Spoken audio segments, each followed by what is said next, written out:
আসসালামু আলাইকুম। আজকে আমি মাততাম চাইরাম যে বাচ্চাদের ওজন দ্রুত বাড়াইবার লাগি কোন খাবারগুলা বেশি আ গুরুত্বপূর্ণ ভূমিকা পালন করে।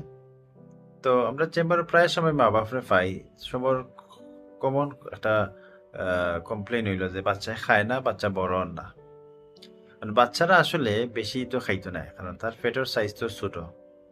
আর আমরার আ চেষ্টা থাকবো যাতে কম খাইলে তার ওজনটা সঠিক থাকে বা ঠিকমতো বাড়ে।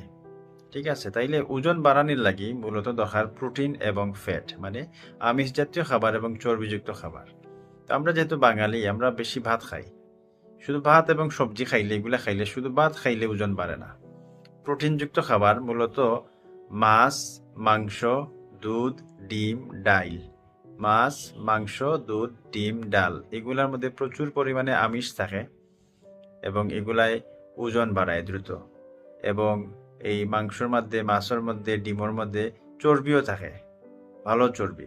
এবং এগুলা দ্রুত ওজন বাড়ায় এবং সঠিকভাবে ওজন বাড়ায়।